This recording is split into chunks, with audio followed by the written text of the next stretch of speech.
Shalom les amis, j'espère que vous allez bien.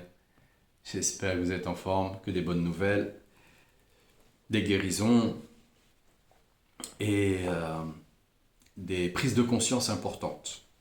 Parce que ça, les prises de conscience, c'est vraiment très important puisque c'est...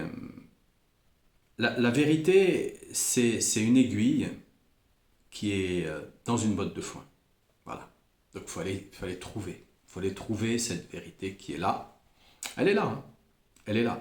Mais elle est tellement enrobée, déguisée de mensonges, et nous sommes tellement contrôlés et dirigés par une bande de malades mentaux qui nous inculquent des bases de maladie mentale dès le départ avec l'école et après le monde du travail, que c'est extrêmement, extrêmement difficile.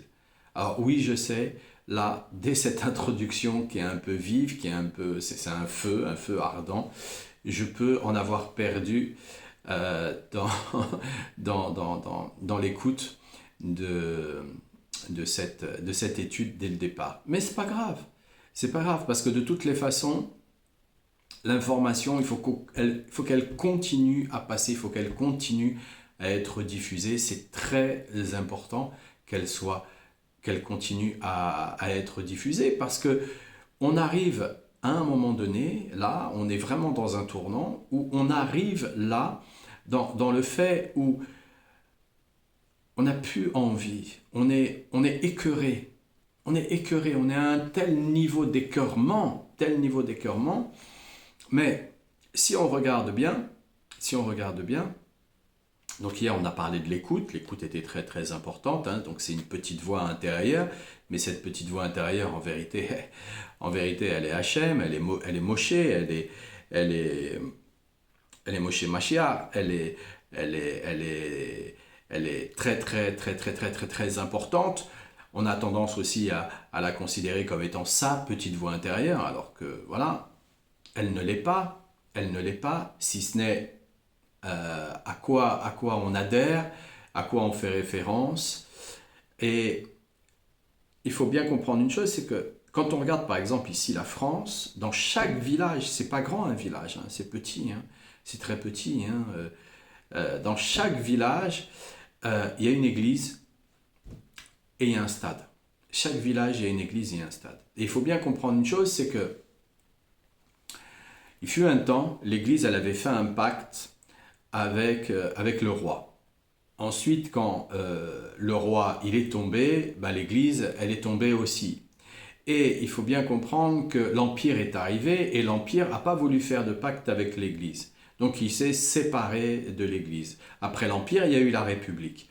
Et de là, avec l'Empire, les Églises, et plutôt avec les républiques, parce que ça a pris du temps, hein, faut que ça prenne du temps, ça prend du temps tout ça. Avec l'Empire, et il est né quoi? Il est né la laïcité. La laïcité, c'est quoi? C'est une religion qui, en vérité, elle nous vient de la franc-maçonnerie. Donc, en vérité, tous les gens qui prônent la laïcité sont rattachés à la franc-maçonnerie. Voilà. C'est une religion qui n'est pas déclarée, elle n'est pas franche. Voilà, si les francs-maçons étaient francs, bon bah, alors d'aujourd'hui, apparemment, ils sont un peu plus francs, donc ils se montrent un peu plus sur la place publique et ils cachent de moins en moins les choses. Voilà. Donc, si vous voulez, de plus en plus, l'aiguille, elle sort de la botte de foin, hein, elle sort de la botte de foin, elle arrête d'être cachée, elle se montre au grand public, hein, de plus en plus, puisque aujourd'hui, bah voilà, c'est une banalité, hein, on voit tellement n'importe quoi chez n'importe qui, on se dit bon bah pourquoi pas, hein, ça fait partie, bon il faut tout pour faire un monde, voilà, le modèle parfait, on se demande où est-ce qu'il est, hein, Baruch Hashem, on sait où il est à Ouman, le modèle parfait, mais ce modèle parfait, bon ben voilà, lui il fait son travail de, ce côté, de son côté, Rabbi Nachman il fait son travail 24 sur 24, à nous de faire notre petit travail de colibri, à faire en sorte d'aller éteindre le feu avec notre nos petites gouttes les uns avec les autres. Et chacun qui fait quelque chose dans ce sens-là, il est le bienvenu. Il est le bienvenu. Il y a pas, on n'est pas dans la compétition. Et c'est là où je voulais en venir. Et on voit donc qu'il y a des églises.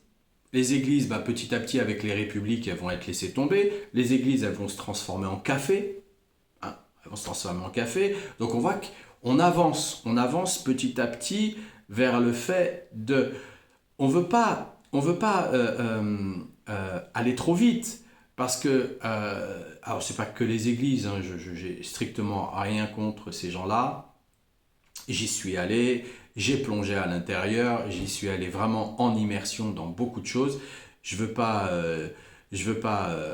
cracher dans la soupe par rapport à ça. Il y a toujours deux poids, deux mesures à l'intérieur de chaque chose. Hein. Il ne faut pas non plus être radical, on ne peut pas non plus juger comme ça d'une manière très manichéenne, de but en blanc, on peut pas juger comme ça. Il y a toujours deux poids, deux mesures. Mais ce qu'on voit, c'est que si les églises sont désertées, les terrains de foot, non. Les terrains de sport, non. Donc la compétition, elle accroche. Elle accroche énormément, énormément, énormément, énormément, énormément, énormément. Et tant qu'il y aura de la compétition, et tant que les individus que nous sommes, nous gardons la compétition et que nous allons rejoindre Eretz Israël, nous allons ramener avec nous cette poubelle. On va ramener avec nous cette poubelle et puis après, là-haut dans la grande usine, il va falloir gérer ça, il va falloir recycler ça. Et c'est dur de recycler ça. C'est dur de recycler ça. Parce que comme il nous dit, nos sages, comme il nous dit, on est un seul peuple. Donc on est une seule entité. Une seule entité. Il y en aura un, ça sera le doigt de la main gauche, l'autre, ça sera le doigt de la main droite. Il y en a un, ça sera une oreille, l'autre, ça sera une autre oreille. On est un seul et même peuple, une seule et même entité. Mais là, cette entité, elle est défragmentée. Elle est défragmentée dans le sens où beaucoup sont dans la compétition. Il n'y a pas de compétition à avoir. Il n'y a pas de compétition à avoir. Il n'y a pas un est mieux et l'autre est moins bien. Tout le monde a sa place. Tout le monde a sa place. Si demain, même si je n'aime pas dire ce terme, mais je le fais exprès là maintenant, tout le monde est plongé 24 sur 24 dans la Torah, qui va nous faire du pain, qui va réparer nos voitures, qui va s'occuper de l'électricité, qui va s'occuper de l'eau qui arrive dans nos robinets. Il n'y aura plus personne. Il n'y aura plus personne. Donc non. Tout le monde est à sa place. Celui même qui ne porte pas la kippa, il est aussi à sa place. C'est juste un outil de reconnaissance. Ce sont des outils de reconnaissance. Voilà. Mais sur le chemin, on peut tout aussi bien porter une casquette. De toute façon, en Eretz Israël, on est dans un pays où il fait très très chaud, donc on a tendance, c'est mieux de se couvrir la tête parce que l'insolation, elle est très rapide. Mais c'est pas parce qu'il y en a un qui ne porte pas une kippa, que l'autre il porte une kippa, qu'il y en a un qui porte une barbe, l'autre il porte pas une barbe, qu'il va être moins. On fait tous partie d'un même peuple. La seule chose, c'est que cette défragmentation, elle est due à la compétition. Donc si on part d'ici, d'un pays, dans la diaspora où on se trouve, et on veut monter en Eretz Israël, et on veut garder cette compétition, c'est un gros problème. Très très gros problème. Là, on va comprendre que la terre, elle nous mange. Là, on va vraiment comprendre que la terre, elle nous mange. Parce que, vous savez, j'ai travaillé pendant 14 années en tant que maraîcher. Et à chaque fois, ce que je disais à toutes les personnes à qui j'ai appris le travail, hein, même si moi je ne suis pas du tout diplômé de ça, mais pas du tout, mais voilà, il y a des instincts comme ça, il y a des choses qui sont comme ça. Hein. eh bien, je leur disais, surtout, ne devenez pas esclaves de la terre. Les agriculteurs, les maraîchers deviennent esclaves de la terre. Ils ne vivent pas en osmose avec eux. Pourquoi? Parce qu'ils rentrent dans un système de compétition. Il faut absolument une récolte, il faut absolument ceci, il faut absolument cela. Non, non, non, non, non, non. Auquel cas, on est dans je me tue à la tâche, que Dieu nous en protège. Et on ne peut pas, parce qu'il nous dit une chose, il nous dit, nous devons, nous devons gagner notre pain à la sueur de notre front, mais nous ne devons pas nous tuer à la tâche. Voilà. Donc, pour quelle raison? Ben parce qu'on ne doit pas être, on doit pas être esclave. On ne doit pas être esclave du corps. Hein, voilà, ce monde-là, encore aujourd'hui, avec la musculation et le body parfait, le truc parfait, la barbe parfaite, les cheveux parfaits, le costume parfait, tout ça c'est de l'esclavage. La mode, c'est de l'esclavage. C'est de l'esclavage. Tout ça c'est de l'esclavage déguisé, mais les gens sont même d'accord. Et puis il l'avait dit de toutes les façons, l'état profond avait dit de toutes les façons. On va inventer quelque chose qui fera que vous seriez, vous allez être en esclavage et en plus vous allez demander à y être. On est dedans, on est dedans. Et ça c'est de la compétition.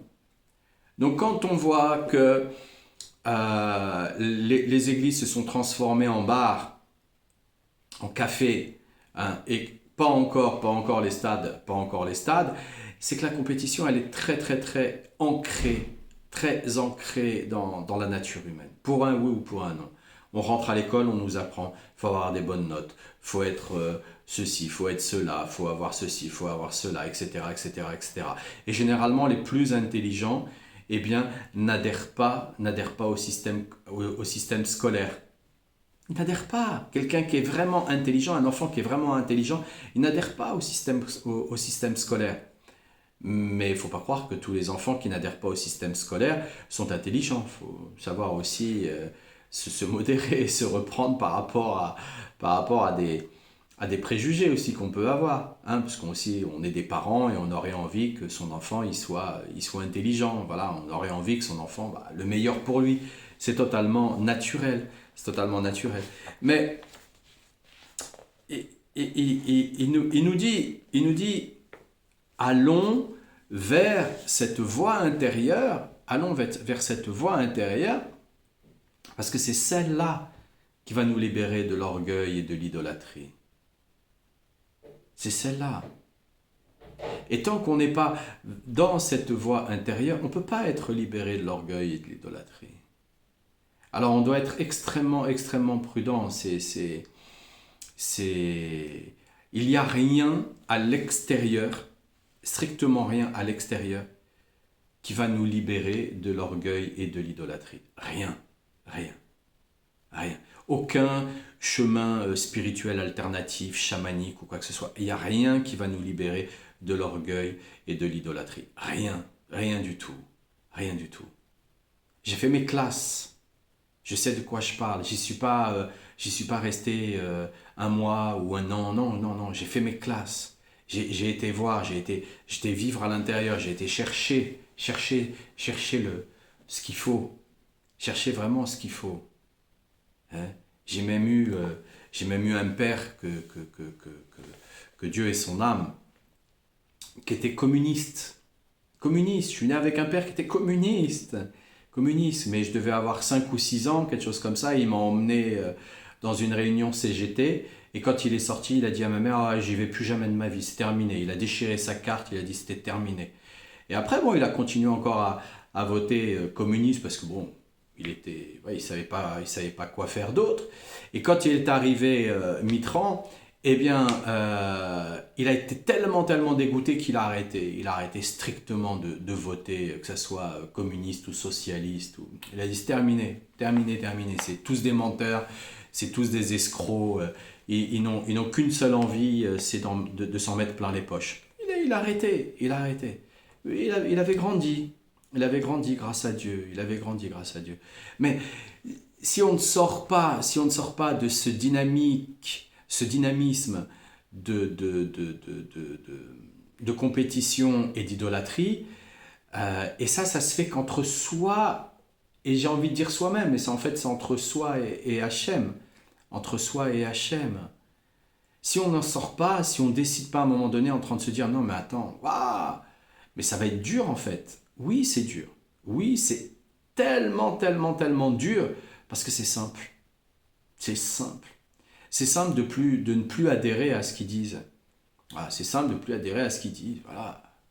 Ah, ils viennent, ils parlent. Ouais, ouais, ouais, ouais, ouais, ouais, ouais, ouais, ouais. On fait, vous savez, le chien dans les années 70, là, à l'arrière de la R12, là, qui bouge la tête comme ça. Hein, c'est à la mode encore aujourd'hui, j'ai vu. Ils le font, ils l'ont ressorti. On fait comme ça, ouais, ouais, ouais, ouais, ouais, ouais, ouais, ouais, ouais, ouais, ouais, ouais. Ouais, on continue sa route, on continue sa route, on continue sa route. Mais après, on va purifier ce qu'on a entendu en faisant un tikkun haklali, parce que sinon, ils envoient en permanence leur pollution. Ben ouais, il faut que tout le monde croit à ça, tout le monde croit à ça, tout le monde croit à ça. Exactement comme ça s'est passé avec le grand déluge. Voilà, tout le monde était dedans, tout le monde, tout le monde, tout le monde, tout le monde. Il n'y avait pas un seul caillou qui n'était pas dedans. Voilà, pas un seul caillou. Il y avait juste une petite famille d'irréductibles, la famille Noir. C'était une famille d'irréductibles. Et celle-là, elle a dit non, non, non, on va écouter, on va écouter. Mais c'est dur, hein, c'est dur, c'est pas évident parce qu'on est, on est quand même imparfait. On est imparfait. Et quand on garde à l'esprit qu'on est dans cette imperfection-là, ah bah voilà. On se souvient d'une chose essentielle dans ces cas-là. C'est on est un demi-shekel. On est une moitié. On est une moitié. Et c'est Hachem. Hachem, on doit rejoindre la totalité. On doit rejoindre la totalité qui est la moitié de notre moitié. Et voilà. Et donc il ajoute ici, il ajouta, tous les 30 jours, la Géhenne les renvoie ici de la même manière que la viande est ballottée dans la marmite où elle cuit. Et il répète cette même phrase. Moïse et sa Torah sont la vérité. Eh oui, eh oui, eh oui, eh oui. Rabbeinu Shmuel a interprété cela de la manière suivante. Il s'agit de la néoménie qui revient de manière régulière. Car chaque chose a une racine, et la racine du repentir est la néoménie. Car c'est le jour de la néoménie que Dieu a dit « Apportez un sacrifice d'expiation en ma faveur ».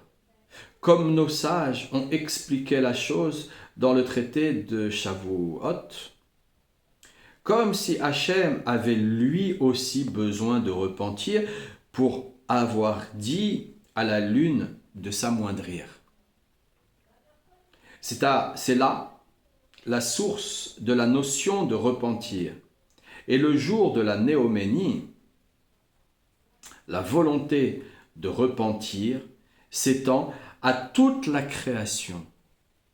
À toute la création, la volonté de se repentir. Donc,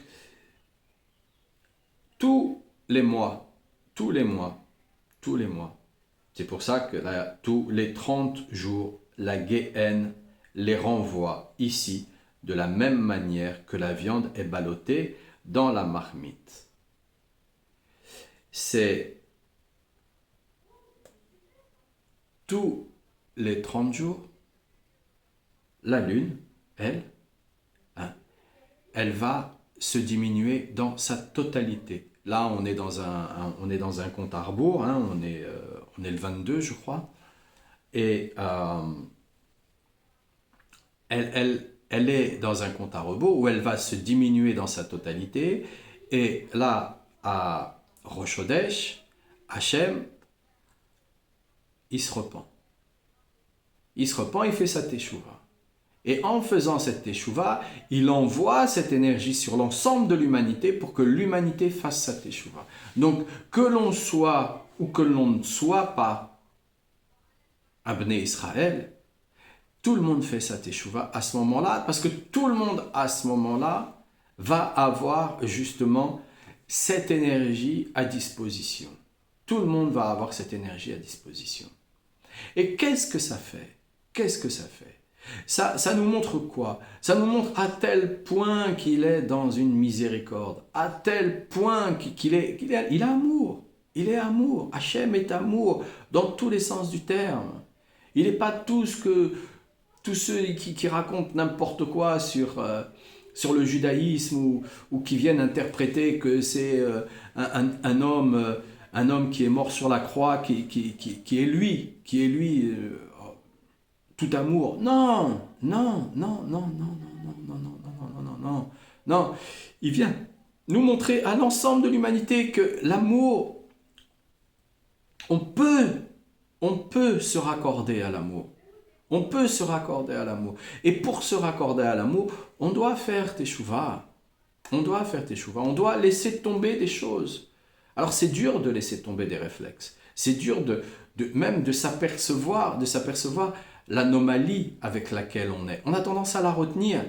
Pourquoi on la retient? Parce qu'on vit dans ce monde, et dans ce monde, il est régi par les stades. Par les stades, la compétition, continuellement. Ils vont mettre tellement d'argent dans les compétitions que les jeunes, ils voient ça, ils disent « Ah, c'est magnifique ». Les parents, ils voient ça, ils disent « Ah, mes enfants, il faut qu'ils fassent ça parce qu'ils vont gagner, etc. etc. »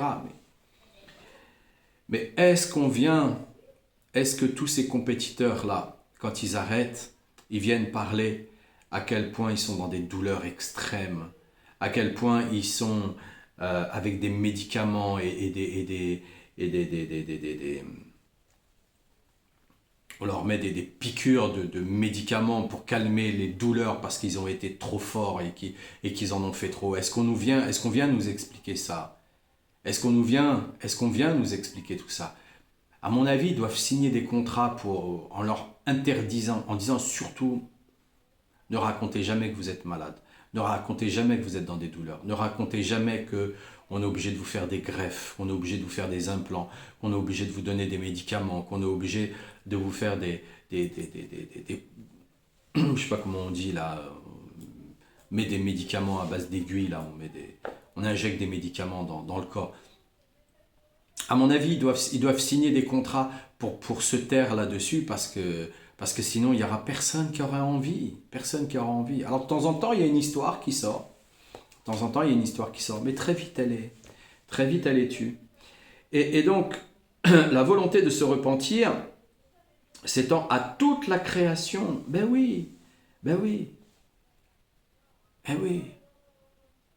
Tous les Rosh Hodesh, la volonté de se repentir s'étend à l'ensemble de la création. Ça met du temps.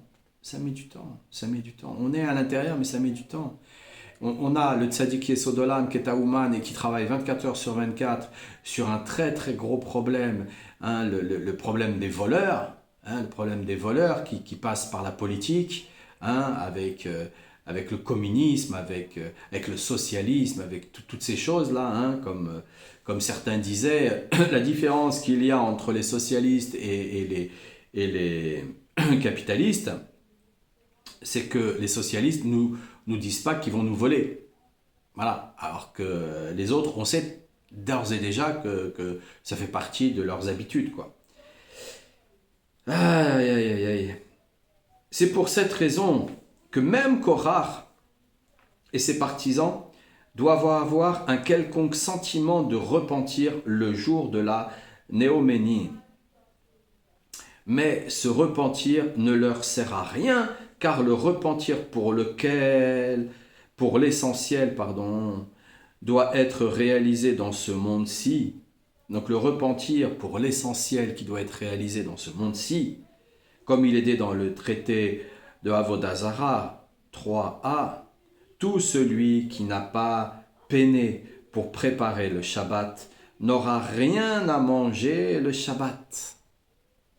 Eh oui, eh oui. On est tellement, on est tellement ancré dans la compétition, tellement ancré dans la compétition. Et par conséquent, ce n'est pas cette reconnaissance furtive que Dieu est ce repentir passager qui peut les dispenser de la Géhenne. Même si Hachem, tous les mois, avec Rosh Hodesh, il envoie cette énergie. C'est pas ça qui va nous dispenser de l'effort. La Géhenne, c'est un effort, c'est un effort. C'est un effort pour en sortir. C'est un effort. On croit que les enfers, c'est un truc qui est à l'extérieur. Non, non, non, non, non. Une personne qui est... Dieu nous en protège, que Dieu vraiment nous en protège. C'est une personne qui est très malade, qui va vraiment pas bien. Elle est dans son enfer. Elle est dans son enfer, peu importe où est-ce qu'elle habite. Elle est dans son enfer, peu importe si elle vit dans un château ou elle vit dans un studio minable. Elle est dans son enfer intérieur. Et oui, oui. Et on voit bien que les médicaments, les intramusculaires et autres, ça n'y fait rien, c'est que passager, c'est toujours passager. Toujours, toujours passager. Parce qu'il faut qu'elle fasse un effort pour arrêter. Un effort pour arrêter. C'est exactement comme le fumeur. Le fumeur, il doit faire un effort pour arrêter. Ah, il peut aller voir n'importe quel thérapeute, hypnothérapeute, et... Non, tant qu'il ne met pas lui sa volonté dedans, non, ça marche pas. Ça marche pas. Et il s'aperçoit très vite que la volonté, en vérité, il n'en a pas.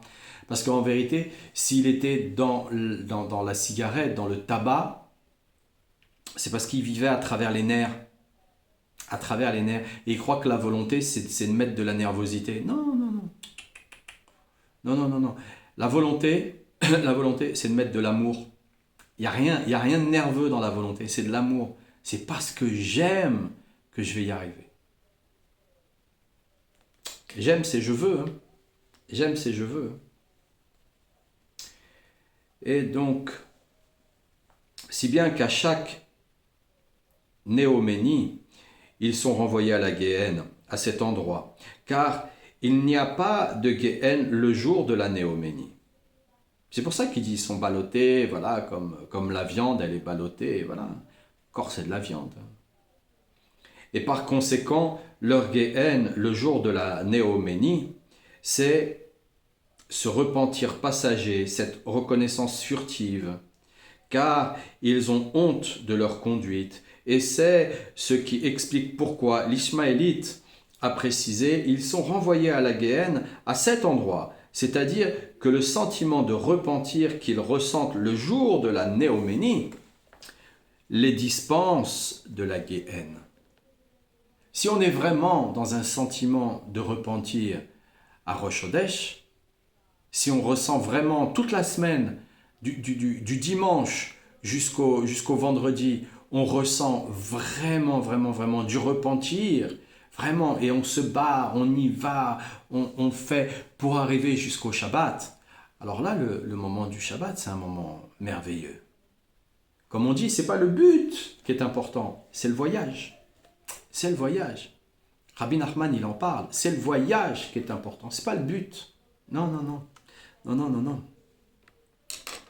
Et donc, de ce fait,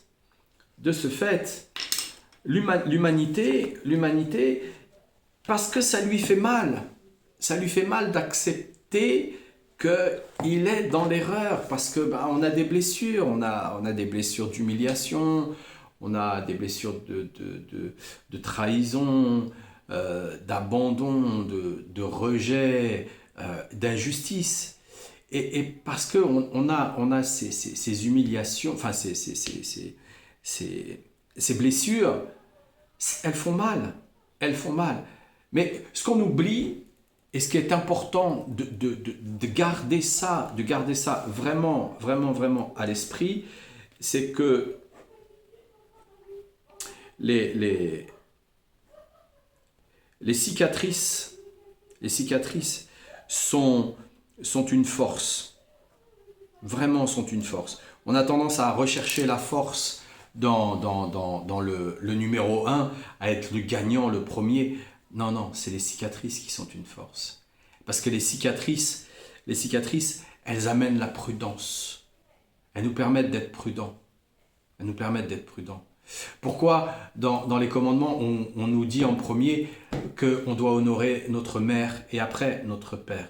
Parce que si le père, il incarne directement l'autorité. Donc un enfant, il a peur directement de son père. Mais de sa mère, moins.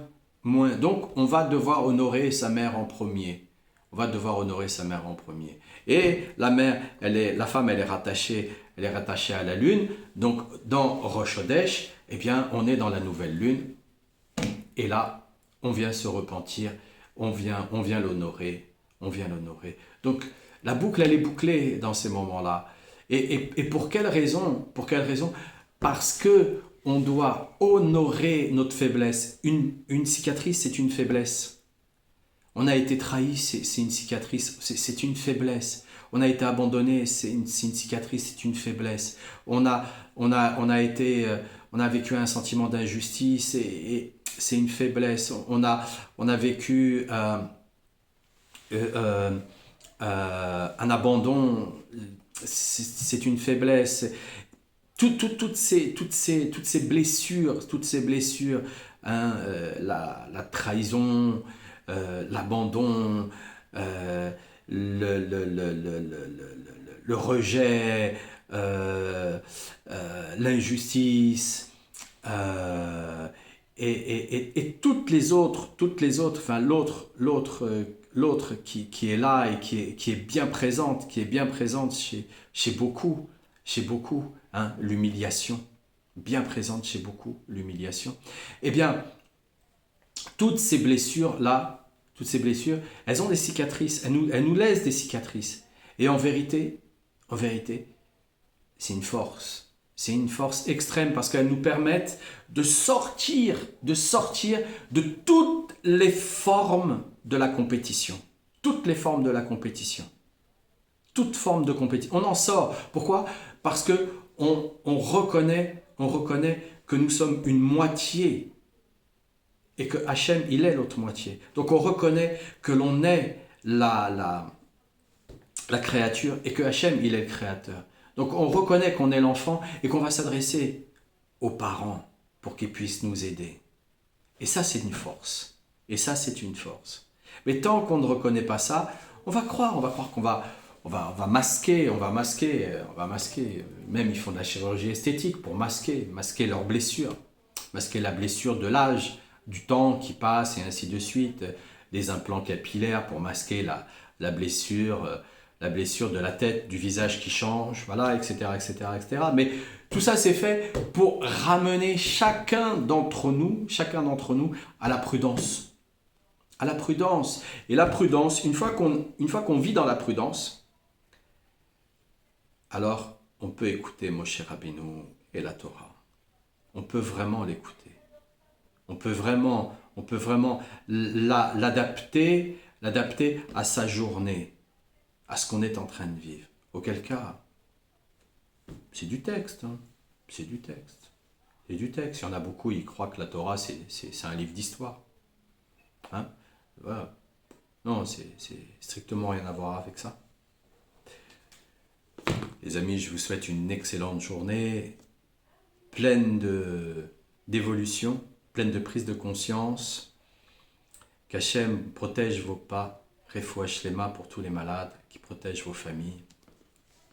Et aujourd'hui, nous sommes jeudi.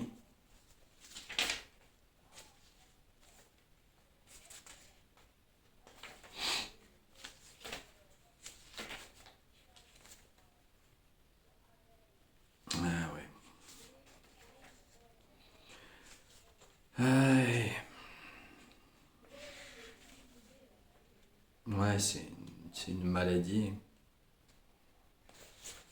C'est une maladie, mais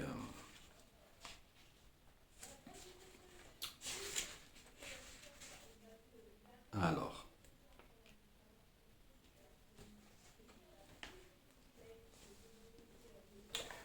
On va faire le Télim 105. C'est une grave maladie, la compétition.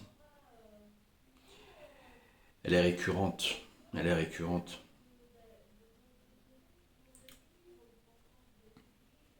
הודו לאדוני קחו וישמו הודיעו ועמים עלילותיו שיחו לו זמחו לו שיחו בכל נפלאותיו התעללו בשם קודשו ישמח לב מבקשי אדוני דרשו אדוני ועוזו בקשו פניו תמיד זכרו נפלאותיו אשר עשה מופתיו ומשפטי פיו זכה אברהם עבדו בני יעקב בכיכב הוא אדוני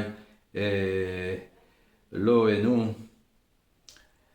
בכל החץ משפטך זכך לעולם בחיתו דבך ציווה לאלף דוח אשר קחת את אברהם ושבועתו לישחק ויעמידיה ליעקב לחוק לישראל בחית עולם למוך לך אתן את ארץ כנען חבל נחלתכם בהיותם מתי מספר כמעט וגרים בה ויתהלכו מגוי אל גוי מממלכה אל עם אחיך לא יניח אדם לעושקם ויוכח עליהם מלכים